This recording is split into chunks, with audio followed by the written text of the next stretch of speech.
près de 6 mois se sont écoulés depuis les pires incendies de forêt de l'histoire des territoires du Nord-Ouest.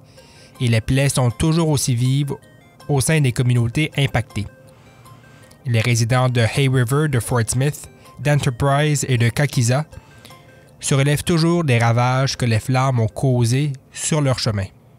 À Fort Smith, Helena Katz a décidé de passer à l'action et s'est résignée à lancer une pétition sur change.org pour demander une enquête publique sur la gestion et les communications du gouvernement territorial à cet effet.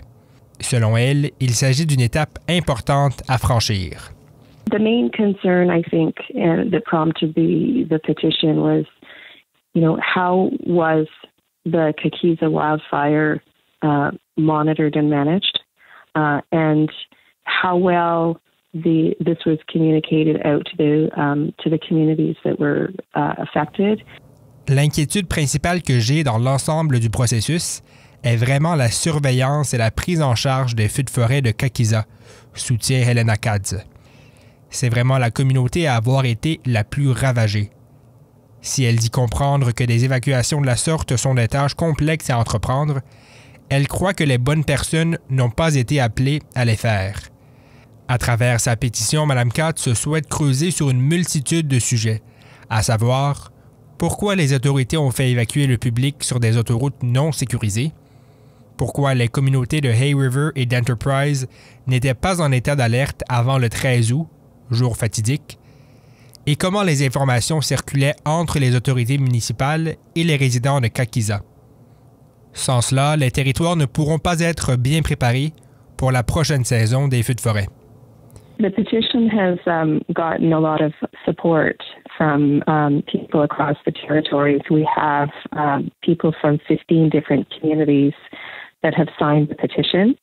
And prior to the petition being launched, the mayor of Enterprise had called for an independent public inquiry, and also had the national chief of the Dene Nation also called for a public inquiry.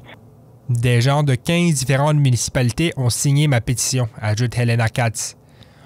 En plus de cela, le maire d'Enterprise et le conseil municipal de Fort Smith ont également demandé à ouvrir une enquête publique. Il est vraiment temps qu'il y ait quelque chose qui se passe, déplore-t-elle. En date d'aujourd'hui, Mme Katz en est à plus de 1000 signataires de la pétition, sur un objectif de 1500. Parmi les signataires, on compte notamment Béatrice Lépine. La retraitée qui habite Hay River soutient avoir vécu une expérience terrible l'été dernier.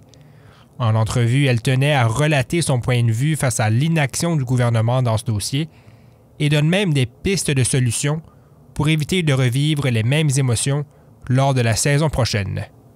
I think what really disturbed me was the evacuation from the town of Hay River.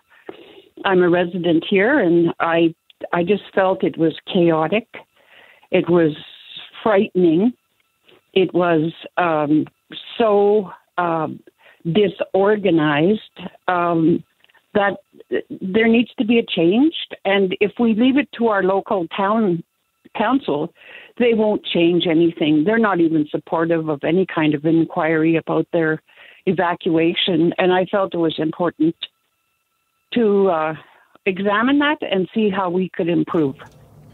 Ce qui m'a vraiment dérangé, c'est la manière dont les gens ont évacué Hay River, dit Mme Lépine. C'était très chaotique, très désorganisé. Il doit y avoir un changement, et si on laisse les autorités municipales s'en occuper, ils ne changeront rien. Des feux de forêt de la sorte sont anticipés d'arriver depuis 30 ans. Tout ça, c'est en grande partie en raison des changements climatiques.